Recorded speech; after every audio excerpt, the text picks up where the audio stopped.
Look at this. I got headphones on. I got a mic going. Baby. If Huh? only people could see you now. Hey, no video. We've gone through this before. All No right, all right, video. all right. Welcome to This Commerce Life. This is a podcast aimed at small, medium entrepreneurs focused on commerce. I'm Phil, your host, and Kenny, your co-host, will join us as well.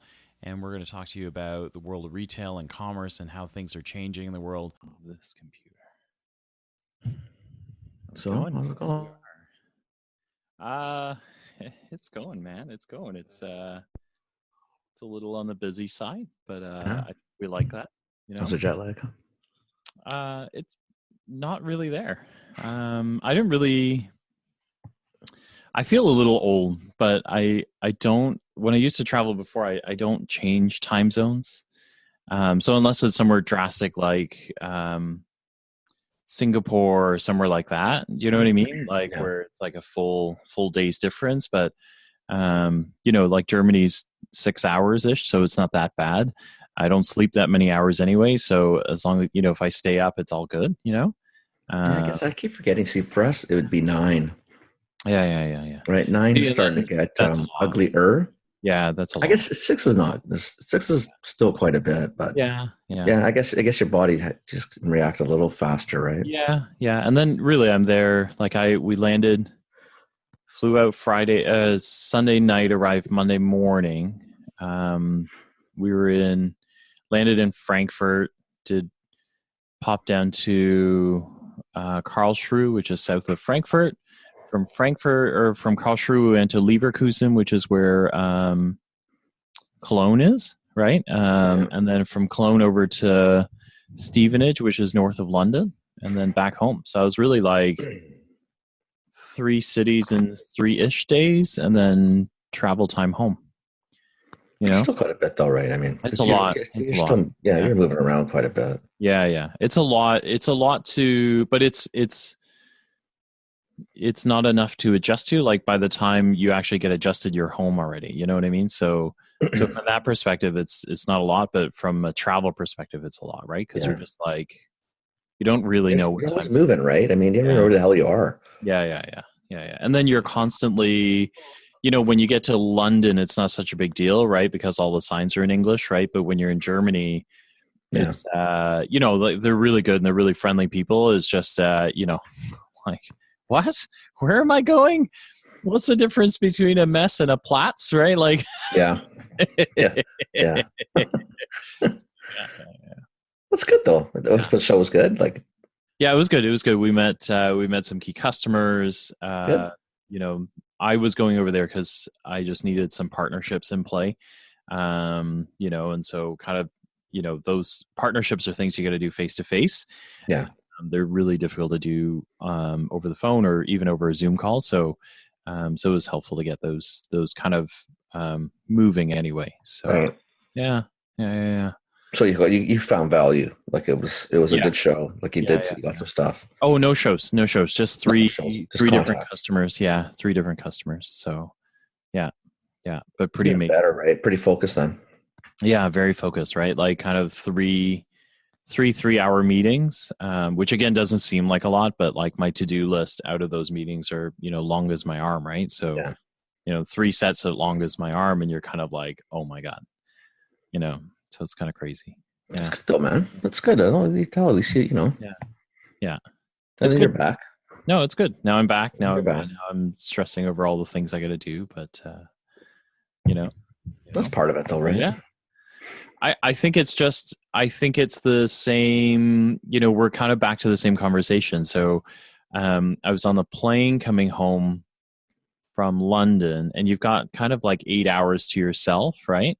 But the first hour was sleep, right? I just needed, you get on the plane, take a nap, square myself up. But then as soon as I open the laptop, you're going, holy shit, I got all this stuff I got to do. What do I do? Right? Like there's so many things, right? How do I do all this? And then so, Lori's voice popped in my head and like, just knock them down, right? Like one at a time, right? So like, because it gets like that, there's so many things on the go. So that's just it though, right? There's always so many things on the go, right?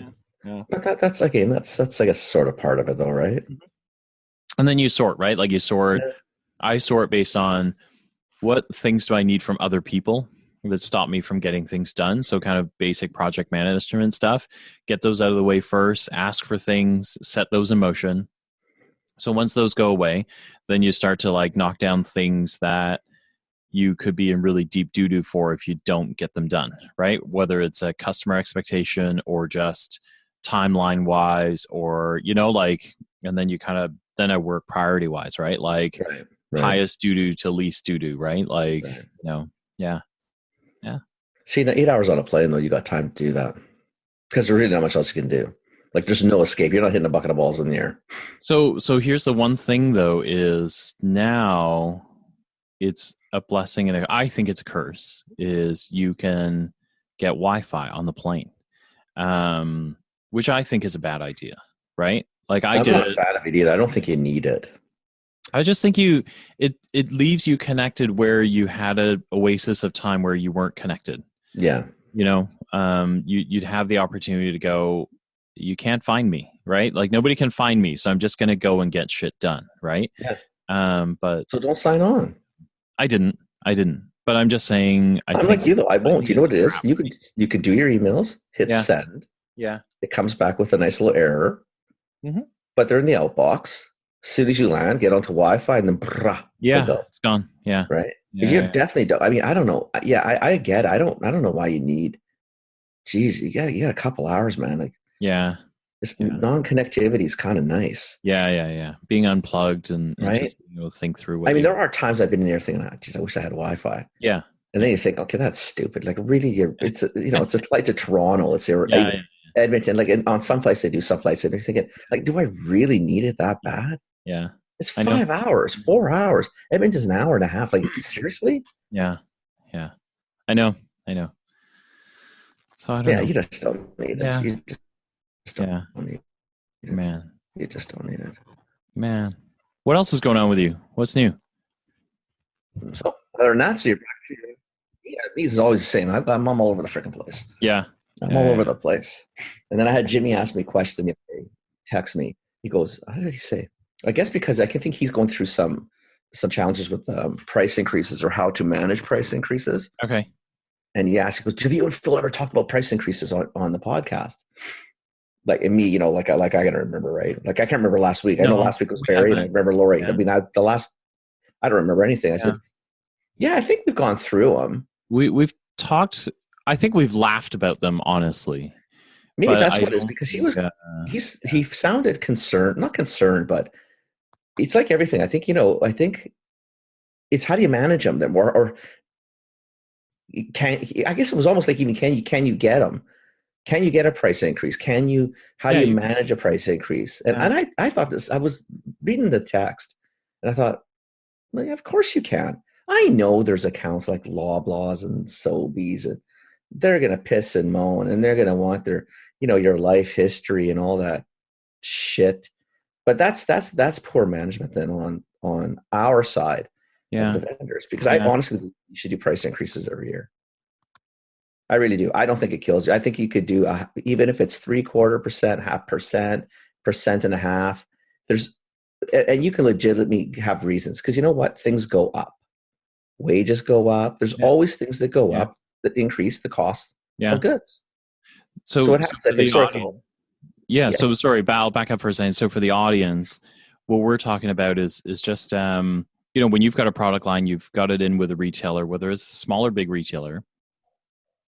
What happens if your costs go up what happens when there is a reason to change your retails? This way, costs do go up all the time. Yeah. Right. So first off, you get cost increase. Whether you think they're substantive enough to pass on, is problem one. That's for the vendor side. If you're the retailer and the costs go up, when do you take the pennies? Yeah. Right. Yeah. So there's two sides of it, right? Because you got a retail side and a wholesale side. Yeah. And I think, so I mean, if you're making the product, your costs do go up all the time. So, always. You almost, it's incumbent on you to figure out like when when you want to soak up enough pennies, and then when enough is enough, right? So what's substantial? Is it if there's a 10% raise in your cost, like those sort of things? Is it 20%? Is it 5%? Is it 2%? What is the cost, that makes you want to go back out to the retailer and change the cost with them?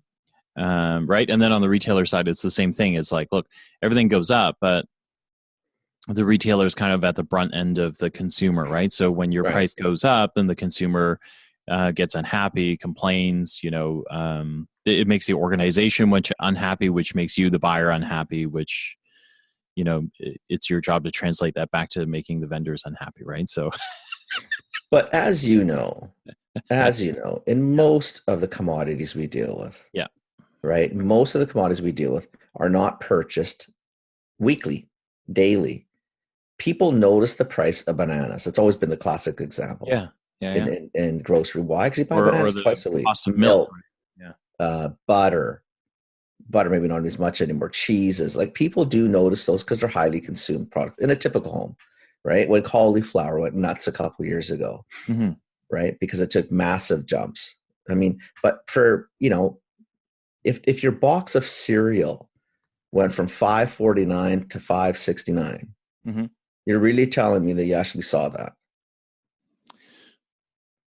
Right. Really? But I think the question then is, if you're, because anytime that you introduce a price increase, right? Like as a vendor going to a retailer, anytime you introduce that's the fight. A price increase, there is a fight, right? So it's never really straightforward. Like you can go, if you're a vendor and you're listening to this and you go to a retailer and you say, hey, I'm upping prices. I think it's highly optimistic for you to think, hey, they took the price and we're all good, right? Like it almost never happens like that. The retailer is going to push back for a multitude of reasons. But I also think for 20 cents, like this is what we're talking about is when is the right threshold, right? So do you go back for 20 cents? Do you go back for 10 cents? It really depends on what it means to your bottom line, really. Don't you think? I think it's a bit of both, though, and I think this is sort of, I guess, what Jimmy was sort of asking. Yeah. And I told him, I said, I remember Jameson. Yeah, Jameson did price increases every single year. Every year, 1.5%, 2%, whatever it was, every year. So at the end of the day, even as a buyer, you just knew the price was coming. And quite frankly, what you looked at it. Okay, well, if they go up 1.5%, in theory, my sales go up 1.5% as well. So you all go for the ride, right? And the reality is, consumers know that prices go up. Yeah. I mean, what comes down? I mean, I don't know what gas is in Toronto right now. Gas in this city, like last week, 2 weeks ago, we were $1.74 a liter. Yeah. Regular. We are not. We're right now, I think we're low. We're $1.54, $1.58 a liter. That's regular gas. I think we're somewhere in that range. Right. If I fill up Amelia's car, because we use 94, I think we were as high as 195. Yeah. Like a liter. Yeah. That's $9 a gallon. Yeah. It's insane. I think the reason I don't know is because I've got a hybrid. So like I fill up like 2 times a month, maybe 3 times a month. Or okay, but that's sort of what my point is. Is depending now, okay, you're maybe a little different. And maybe we're all getting that way. No, but that's it's a really good example. I mean, you look at the difference. What's the number? Price, right? Yeah. What's the number? And that's what I was thinking after Jim asked that. I thought, well, I mean, because he was specifically sort of asking within the vitamin category, and I thought, at the end of the day, what I don't like happens is this, and for all our small retailers, it's the same thing, right? Or all the small vendor supplying retailers, you can hang on. 1% increase in your total cost of goods this year is no big deal. Yeah, you'll survive both sides. Yeah, right. But you wait, and next year there's a 3%, and you're thinking, well, that's like not compounded, but straight line 4% over 2 years. Well, that's still not too bad. Yeah. And then the next year it happens and it's another 3. Now you're 8%. Pretty soon you start looking, well, I need a 10% price increase. Yeah. You thought 1 was tough. Yeah. Yeah. Walk in with a 10er. And let me know how you do. So some things you got to worry about, right? Like you got to worry about your performance at the retailer, right? Like, so you got to You got to be strategic. Like once you've done the math around finances and you figure out. Yeah, but Phil, how do you go in with a 10? No. All I'm saying is you may or may not be able to, like, it's a different strategy, right? So you almost need to figure it out. I think I'm trying to account for people who may or may not have ever done a price increase, who might have been soaking. There's so many little guys who probably started selling something to a Costco or a Loblaws or a Shoppers Drug Mart 10 years ago. Yeah. At who haven't done a $2 an item, right? And really, they should be at $2.40 now. Yeah. Literally, right? Then that's not without, and now they're thinking, well, I need a price increase. And you're looking at them, well, where do you think you're going to go with this? Yeah. I'll tell you right now, 205, 210, you're pushing. Yeah. I need to be 240. Yeah. That didn't just happen yesterday. Yeah.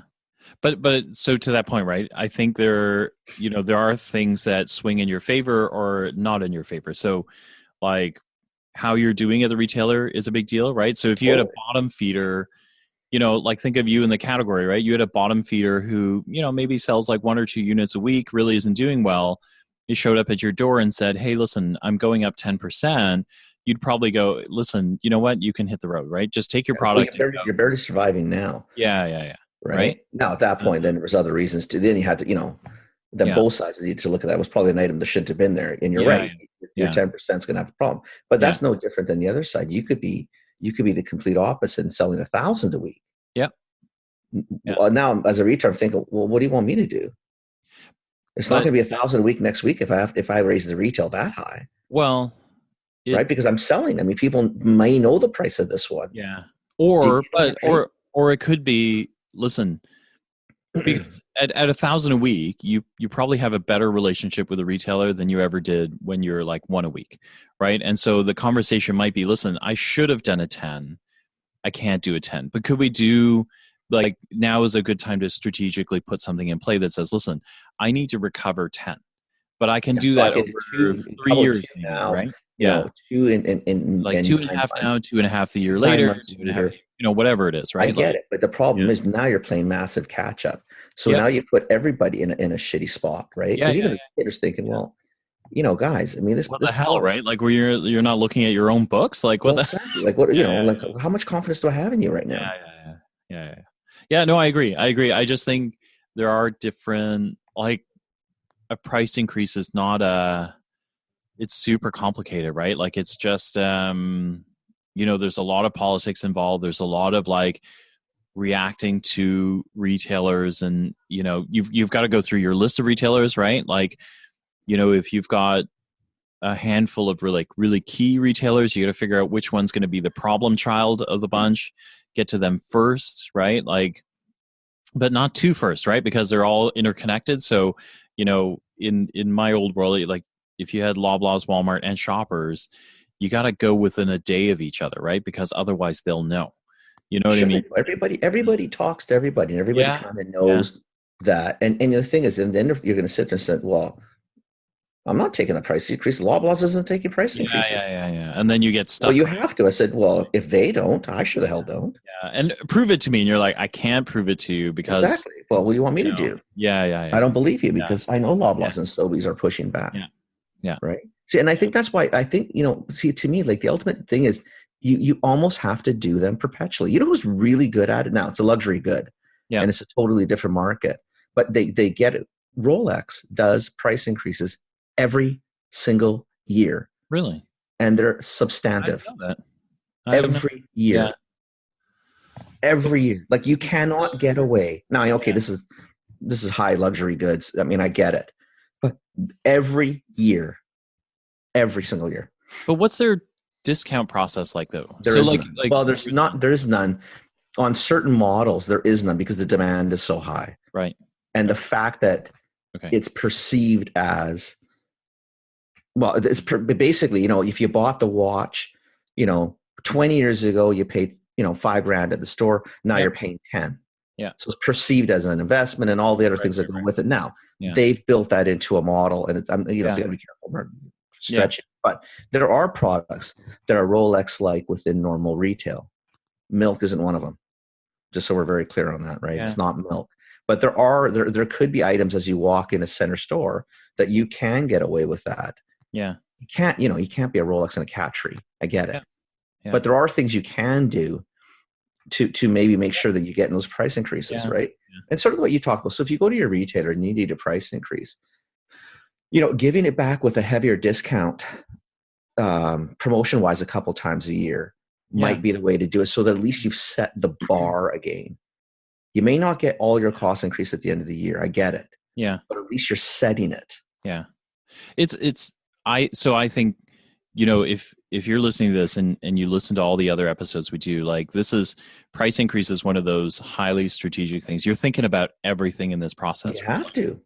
Content, marketing, the sales pieces, because what you want to be able to do is when you have to pitch a whole story, right? Like, because they're going to go, because in the mind of the retailer is going, whether they believe it or not, the standard retailer answer is, I safeguard the consumer.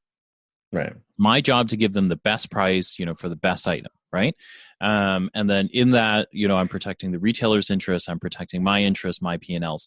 And so if you come to me with a price increase, I want to know what I'm getting for it, right? So I don't really give a crap that gas costs more and that you've got to transport more crap. Or the minimum wage went up, taxes went up. Yeah. And on that note, if you're working with big guys, you don't want to go down that route, because a retailer like Walmart will take that opportunity to crack open your books to see how you do operations. I'm going to show my video because I think I'm clipping out again. Okay. So I just think when you go, you've got to think about like how you pitch a story. So what we were talking about, like these discounts, you got to pre-plan them into it, right? Because there is kind of this hook of like, hey, I'm going up 2%, but hey, I'm going to be able to give you more promos this year, which is important to a retailer as well. Plays into their promo strategy, all those sort of things. So you want to be able to like think out. Going back to compensating the consumer, which is in theory what their worry is. Which just so we're all very clear, it's not their worry. No, it's not. Right. Let's call it what it is. So if you're a small person or small guy and you're trying to get those price increases, it's all about the retailer. Right. I mean, I know they'll play the consumer card, this and that. For the most part, unfortunately, because now we can step back because we're all consumers. We all know things go up. we know that, and we don't like it. I get it. And there's certain commodities that can't go up. Mm-hmm. Like if you look at it, milk's been the same price for years. Banana's been the same price for years. You know why? Because everything else in the store's gone up. Mm-hmm. So they can hide us. They can hide stuff in the periphery. Right, where the stuff like you buy your favorite cereal once a week, you buy your least favorite cereal once every 3 months. Yeah. Well, the 3 months one, I can take a price increase. Yep. Right. Yeah. The one every week, a little tougher. Yeah. So what they do is they don't jam us on the stuff they know we buy, but they'll jam us on a lot of the other stuff. Yeah. Yeah. Yeah. So it's not jamming. That's not even fair because costs go up. Yeah. They really costs go up. Yeah. It costs a lot of money to run a store. It costs a lot of money to have staff. Yeah. I mean, that's, and the great thing about Amazon is, because it eliminates a lot of people in the middle. But just so we're all very well aware as consumers, a lot of Amazon is you eliminate a lot of people in the middle. Yeah. Yeah. Right. It's not, it's great for the end consumer, but there's not a lot of people left in the middle doing any work. Yeah. You know what I mean? So unless these people could, these displaced people can go somewhere else. Yeah. It's not really a win. Yeah.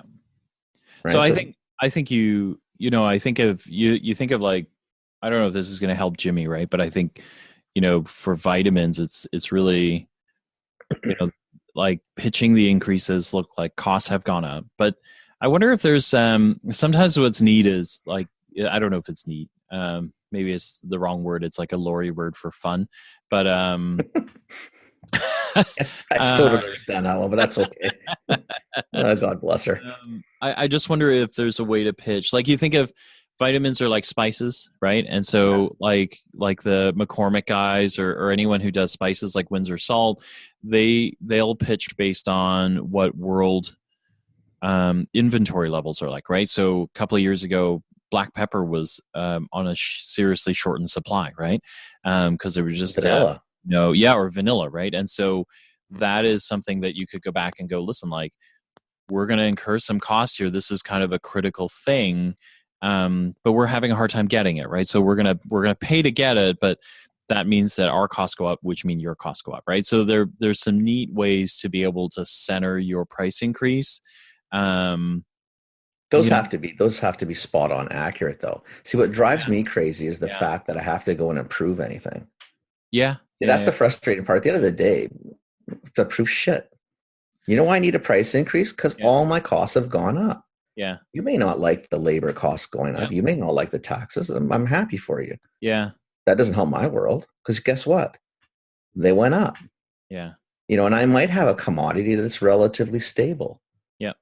But that doesn't negate the fact that gas is, if we were paying $1.40 a liter last year in Vancouver for gas, and we're going to be $1.75 all summer, guess what? Yeah. That 20% increase in that one portion has to come from somewhere. Yeah. Right? Yep. I agree. And at the end of the day, like even on the consumer side, you have to understand. I mean, nobody wants price increases. I get it. Then just figure out what you want to buy. Yeah. Because it's only going to be a world of Mondelez, Nestle, Unilever, because no little guys are going to survive. You can't do it. Yeah, it's true. You can't do it. Right? I mean, I got nothing to absorb it through. Like, what do you want me to do? I don't have those buckets. I don't have a shampoo to overcompensate for a food item. But I think there again, right? Like, so when you go to the retailer, there's knowing that, okay, so if you're going to a big retailer, the problem with the big retailers is they see big retail savings, right? Or they see big company savings. So like a guy like Walmart, a retailer like Walmart has their own kind of supply chains. They like everything comes cheap for them because they buy it in such large quantities that, they're going to pressure you because they go, well, you can get that t-shirt for $1, but I can get it for 50 cents, right? Because I buy like 10 times as many as you do, right? So you're always going to be up against that stuff. With the smaller retailers, what you're going to have to do is teach them when to be alarmed and when not to be alarmed, right? Because they also need to they may need to defend themselves with the consumer, right? As the consumer will go, hey, listen, like I bought that for $5.99. Now you've brought it up to $6.49. What the hell, man? And so usually with a consumer, the whole, look, my costs have gone up, your costs have gone up, really don't wash over that well. So you kind of need to listen, there was a vanilla shortage, or there is a vanilla shortage in the world. So it's, putting pressure on everything, or, like those sort of things. So sometimes you have to find your reasons, I guess. And I can tell, like, obviously when Jim asked the question, it's just simple question. So if you're a listener and you're thinking, what's the price? Well, do you see how complicated it is? Like Phil and I have done a dance 50 different ways a Sunday, trying to get a fictitious price increase. We're not talking anything specific. And you haven't really we still haven't even answered it, because we're still not. I don't know how you do. I think what you got to do is manage your price increases. I think it's sort of the trick. Yeah. Don't wait till they hit 10. Yeah. There's a reason why I think really and truly. You see, okay, you're tech though. Yeah. Tech has the opposite problem. Tech starts high and then ends up low. Correct. Like that's just how tech plays. Yep, correct. But what you need to do in tech, when it first comes out, you need to maximize as much as humanly possible, because it's a decline. The day after launch, it's going to start coming down. Yeah. So you have to manage price degradation quickly. Yeah. And the other side of retail is, in theory, if it's a commodity type item, like we could be buying this for the next 20 years. Yep. And really and truly, it should just go up a little bit every year, because that's inflation, and that's how the world works. Yeah. Or I mean, commodities can work that way too, is you do work your way down to the bottom, right? So to some level. I'm trying to think of a good example. You know what? Cereal is a really good example, right? Yeah. Like you launch a new cereal. It's got great fiber. Everyone loves it. You started, I don't know, like what's expensive for cereal? $6.49 for a 500 gram or whatever it is, right? Yeah, like it's $6.99. So, that's up there. Right. So you can, that's also a declining commodity, right? Is because when it's new, it's highest, and then, but you do bottom out at some point. So at some point you get down to like the Rice Krispies of the world, where it'll go on sale every week at, for the same 500 box, maybe it's like $2.99 or $3.49, right? So you do know that works. It's just that, like, if you're a brand and you're thinking about this, there's a whole model you've got to put into play. Like, it's really, there's a lot of math in it, right? Because you got to figure out, like, how long is it going to take me to hit the bottom? How much investment am I going to have to put in, right? And then how long do I want to dance at the price increase to keep myself from hitting the bottom of that, kind of. Or how do you morph this product so you never see correct. the bottom? Yeah, correct. Right. That's the other side to it. If if you do nothing with your product, it will become a Rice Krispies just by virtue of yeah. Right? Yeah, there's a reason why you change packaging periodically. Yeah. There's a reason why you change ingredients. There's a reason why vendors will come out with new and improved. Yeah. All those little things are to maintain a price perception. Yeah.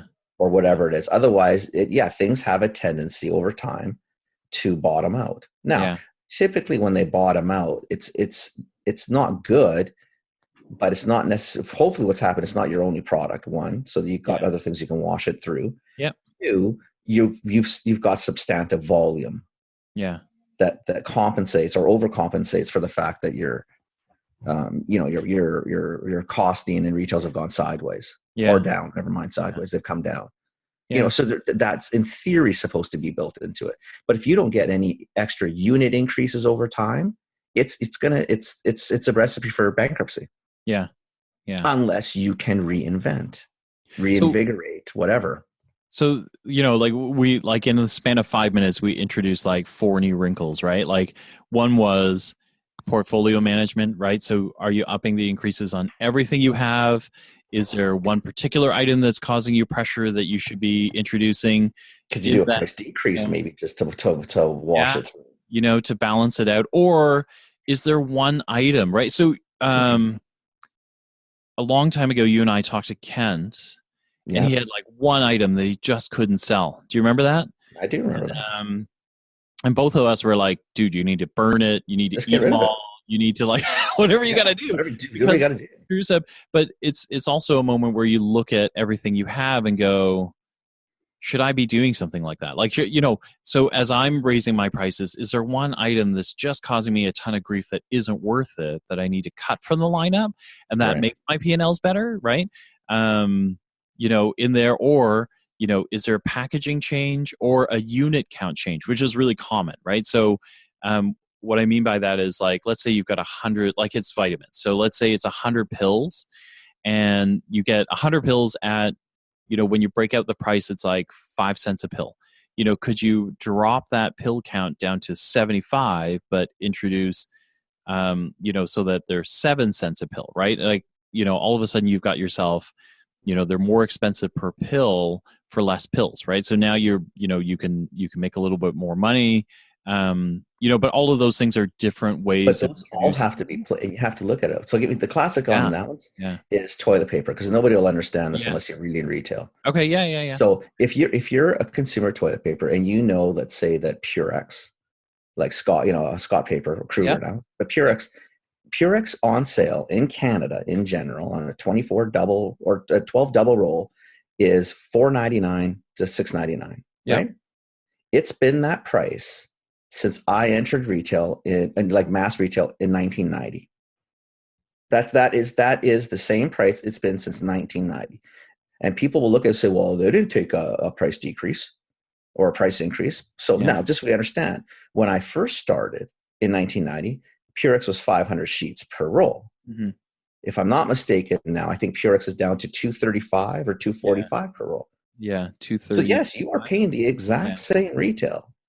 For half the product. A whole lot less. Yeah. It's half. Yeah. It's been halved. Yeah. So that is one way to manage it. Now, again, you got to be really cautious, because, people aren't stupid. But there's a lot of examples where you might have bought, 1 pound coffees were all the rage 10, 12, 15 years ago. Mm-hmm. If you walk your shelves now, you will see a lot of 400 grams. Mm-hmm. 350 grams, 300 grams, 227 grams. Mm-hmm. And if you've noticed, the pricing hasn't really gone up a lot retail wise. You're right, but you're buying less. Yeah, a lot less. Right. So to your point, I mean, there's ways to manage it that way. Yeah. I do see. I do a bit of both. Like if I sit down and do price strategy, with that, I'll do what you suggested. I'll do this. Okay, you got 100 counts for $5.99, guys. That's what it sells for. Let's go to 90. So there's our 10% decrease in the cost of goods. Packaging doesn't change. Packaging's probably gone up more than anything because it's oil based. Blah blah blah. So we may be a wash, but at least we sort of got our price increase. Or you know what, guys? Let's do this. This product's being commoditized. Let's go to a 150 count. Yeah. And let's see if we get it in the same bottle. And can we get a price increase now on that? Because now it's a different SKU. If it's a different play. Cautiously, because you got to be careful with listing fees and reintroducing products, blah, blah, blah, blah, blah. Yeah. But there are ways to play it. So, and this is sort of, because I know Jim's example, I sort of went through with that individual, that side of it, saying, listen, you've got some bonus sizes, get rid of them. Yeah. Everything's in 100 count. Maybe it's time to go to 90. Yeah. Right. Yeah. Or to you said a 75 or an 80 or an 85. I don't care what the number is. Right. Or maybe now is the time to take a look at a 125 count. Yep. Right. And the cost of the bottle hasn't changed. The cap hasn't changed. The labels, nothing's going to change. Yeah. But, maybe we can now pull that extra pennies out of it. So but now there's cost back on our side, right? Because anything we'll have to reintroduce. I get it. But you waited too long. Yeah. On the SKU in front of us. How do you want me to help you? Yeah. I can't get you a 15% increase because for the last 5 or 6, 7 years, you chose not to take the price. Yeah. I can't help you now. Yeah. My suggestion would have been 1% a year, 1.5%. I'm this is such a kind of crazy topic because you just introduced another wrinkle, which is, you could shave the efficiencies on your side, right? So if you figured out how to sell more, your price obviously drops, right? Like the threshold, what you're in. So if you went from 100 to 125 count and you could move a lot more pills, maybe your cost per pill drops and then you find your savings there. Could be. So it's really math, right? Like all in the math. Yeah, you got to do the math, right? Like right? You can't. And that's a challenge I think a lot of people have, especially small people, is to do the math. Yeah. What do you need to do to make this work? Yeah. So you're a granola girl and you're a 908 gram bag of granola. Yeah. Don't change the bag. Don't change anything. Yeah. Can you go to 800 grams? Yeah. Is the cost of your insides the worst part of your thing? Because a lot of people, just so they understand, packaging in a lot of places is the part where you get killed. Yeah. Which going from 90 pills to 75 may not give you the savings you think. Yeah. Because your packaging costs haven't changed or maybe in fact have gone up. So that degradation in pill count may have just made it a wash. Yeah. But it's better than a wash than leaving it at the high count. Yep. And now being in a negative. Yeah. So I think I guess the part I would say, I'm just thinking about, Jimmy's nice question, Jimmy. Like that was a 3-second answer. Yeah. 40 minutes ago, right? Yeah. I'm thinking of Jimmy and almost everybody else that, who has this question because of everything we've said now is I think the first thing is, do the math, right? Like do the math, figure out what you got to save, figure out what you have to gain to keep your business whole, and then start looking at the options, right? Like what you heard here was, I think like 6 different ways that you could go about potential this. Ways. Yeah. And honestly, I think in the, I don't know, how long was I doing sales strat? Like 10 years of sales strategy and then the sales role before this, or probably in the, I don't know, however long I've been working, the 15 years that I've done like a sales or sales strategy role. I think that in there, I don't think we've ever done a price increase the same ever. Every time it was something different. Like I think even in my yogurt years when our prices went up because milk prices went up, it wasn't the same, right? Because you couldn't show up at a retailer and go, listen, like my milk prices have gone up, so are my yogurt prices, and the milk, the retailers would go, well, screw you, I don't care, right? Like, because I have all these other milk derivative products, and none of them have gone up in price, right? So, like you sell every single one of them differently. So I think what you did is you come out with a program that time with talking about the acidophilus in it. Yeah. Nothing changed. That's exactly it, right? Nothing changed. It was yogurts. Yogurt's been yogurt for a million years. Yeah. Right? Yeah. But at that point, one of them decided, okay, listen, we need to up this game. Yeah. Let's talk about the probiotics and the acidophilus in here. Gut health and all that kind of stuff. So all of a sudden, people were paying a premium for the same shit yogurt that they bought 2 weeks ago. Yeah. And then what happened? So then someone came up with the book, you know what? Let's do Greek yogurt. We can get a premium on that. Yeah. Right. And that's sometimes how you have to do it. Yeah. Now that's a complete product morphine. Yeah. Product. So you've seen it. We dropping size or counts has been done perpetually. Yeah. A better marketing play, getting me excited about something that really hasn't changed, but now I'll highlight it. Yep. Right. And that's what people did. So when cholesterol is all the hop or no fat or low fat, people were putting low fat on water bottles. Well, water never had fat in it. Right. Reduce calorie count. That's a little deceptive, and that's where you got to be careful. But you know what I mean? That's a lot deceptive, actually. But yeah. But no, you're right. Those things happen because that's how people got price increases. Yeah. And don't kid yourself. That's all it was for. Yep.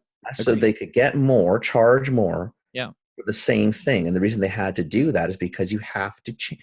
There's sometimes impossible to price it. Yeah. Advil, Tylenol. Every time Health Canada allowed a new indication, so one was for migraines, one's for headache, one's for arthritis, one's for pain. Yeah. Right? You can call each one out separately. Yeah. And each one is a brand new SKU on the shelf that has the same base. Formulation. Yeah. Nothing has changed. The box color changed and a couple call outs changed. Mm-hmm.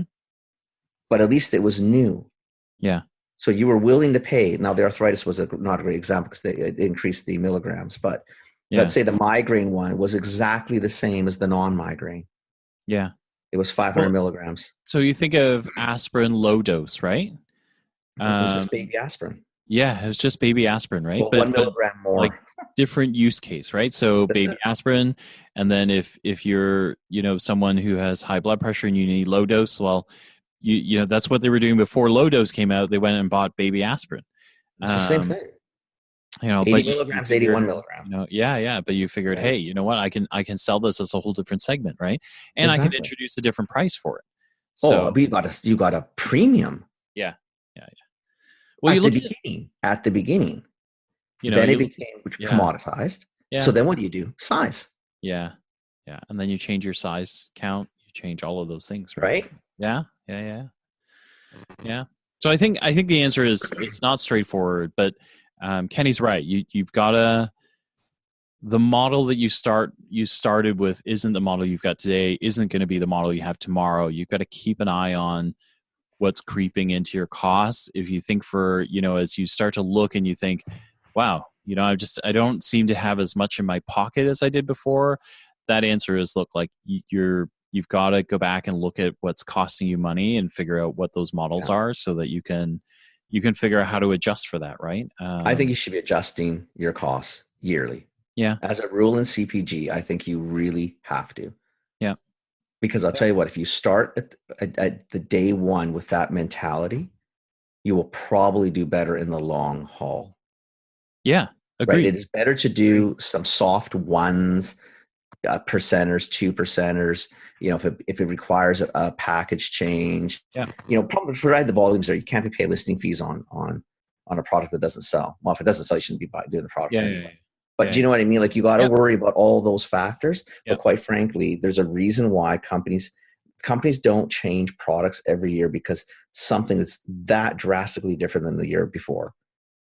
Typically, they introduce stuff to keep it fresh. And what's happened is over the year, the price of the other product has come down. And you can either watch it run to the basement and you're going to lose, or you reintroduce or try something new and get those prices back up. And you just keep playing the game. It's not a bad way to build your long-term strategy. Like when you build your model and you start thinking about, you might be off by 1 or 2 seasons, you might be off by 1 or 2 years, right? But what it gets you ready for is if you start looking at product, let's say you introduce a product today, you know that, it's going to be 20% cheaper in a year or two, or whatever the number is, right? And you start building a sliding scale. Now you have a model on which you can build everything else. So you can start looking at it going, listen, like, I need a marketing strategy that's going to help me pitch a price increase in a year from now. Well, let's start thinking about that, right? And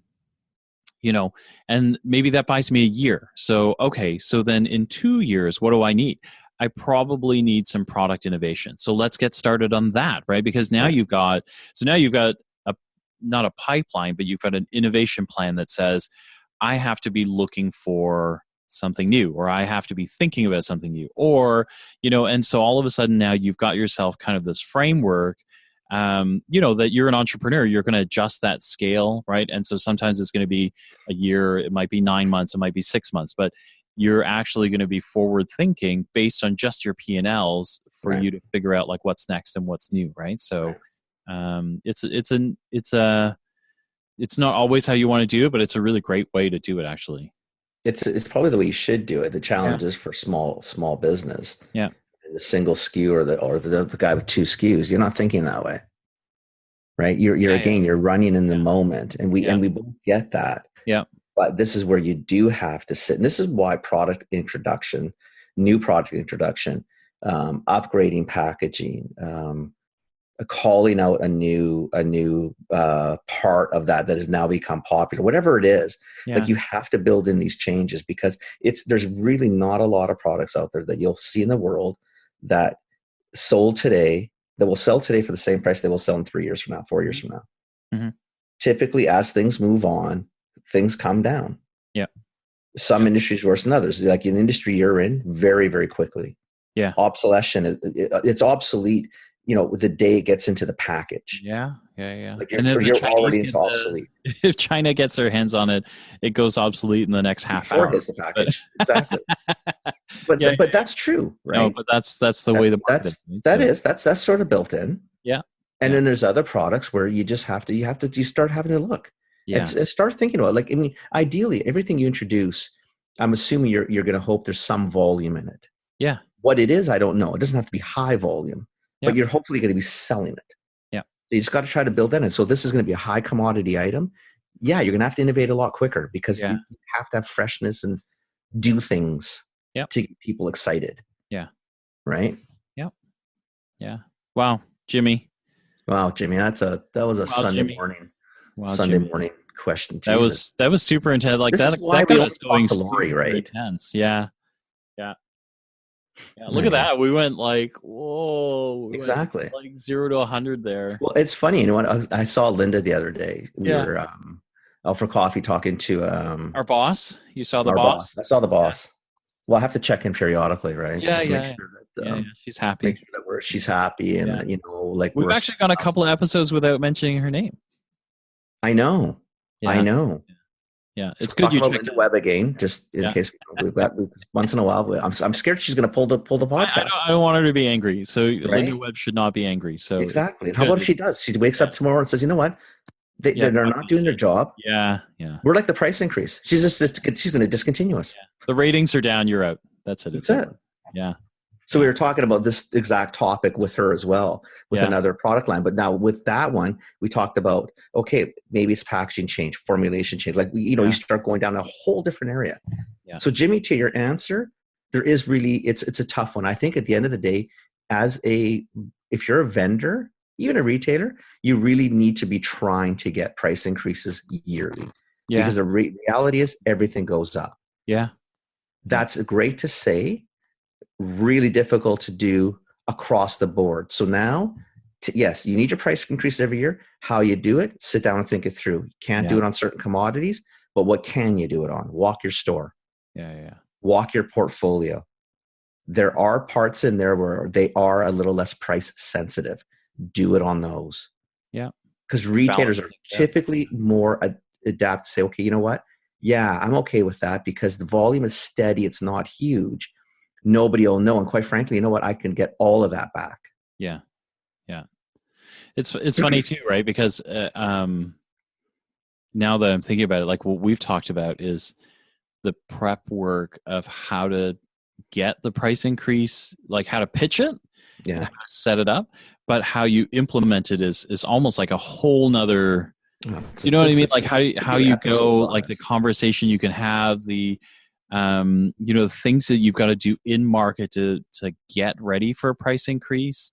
Like it's just like it's at least another 2 episodes. You could spend your whole freaking year in business worrying Yeah. about next year's Yeah. price increase. Yeah, you absolutely can, right? And you could spend a whole year setting up your customer to be ready for the price increase. Yeah, and at that point, are you selling anything, or are you just worrying about next year's price increase? No, you're still selling, but I think it's like, but it kind of colors everything else you do, right? Because you Yeah. like nothing you do, you don't do anything without thinking about Yeah. what does the next price increase Right. look like, right? But if you think about, and the reason we spend so much time on this, what's the golden rule we always say? Everything is in your price. That's where all your money is. Really, we have So golden rules. yeah, I think so. Well, I'm going to call it a golden rule. Okay, so we have a golden rule. Is that our first rule? I didn't know we had any golden rules, but I mean, Well, we have to have a golden rule. Retail is like that. Your price is really important, right? So absolutely, it's critical. Your cost, how you cost is. Oh, that's got to be a golden rule. Yeah. I think. All right, so we have a rule. We've got a rule. Oh, jeez, we got Linda in. We got our rule in. Damn. Okay, man, we can take next week off. I know. Or we go back to normal time, 7:00 on a Sunday morning. I know it sucks for you. Sorry, 11:00 on a Thursday night, but I don't like the 7:00. No. We shouldn't. We should. Too early. Yeah, it was too early. Yeah. I'm tired. We should have done it. We should have done it. Thursday. Nah, it doesn't matter. Was I Thursday night? Thursday you were in Germany. Went to work. No, I was in the UK. Yeah, but it's even worse than you lost an hour. Yeah. So if we'd done it at normal time, back it would have been 5. Yeah, but I would have had to be midnight for you for 5:00 in the morning. So it sucks for both of us. Yeah, that would have been terrible. Typically, when it's 8:00 my time, 11:00 yours, it only sucks for you. Yeah. That's better than sucking for two people. It doesn't really suck for me. I like it. It's fine. Like it. It's good for me too. Yeah. We'll go back. Sounds good. Yeah. Okay. Thanks, Jimmy, for the question. I'm sure we confuse people more than not. But if there's any questions, let us know, and we can try to hone in on. Yeah, you should definitely. If you're thinking about this, maybe reach out. Kenny and I can at least give you some context on where you're going. Or give us a specific example, and we'll walk you through that one.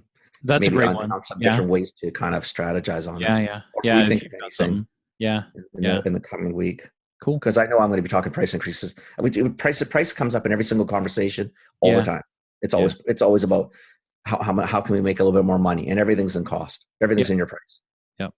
So. Yeah. Very cool. Okay, buddy boy. Excellent, man. You go have a nice Sunday. I will. All right. That's the end of this Commerce Life. We'll be back soon with the next episode. Thank you for joining us. We hope you enjoyed it. Give us feedback. Tell us what you think. Subscribe, like us, join us, share us, tell your friends about us. And we hope to see you next time with more commerce news.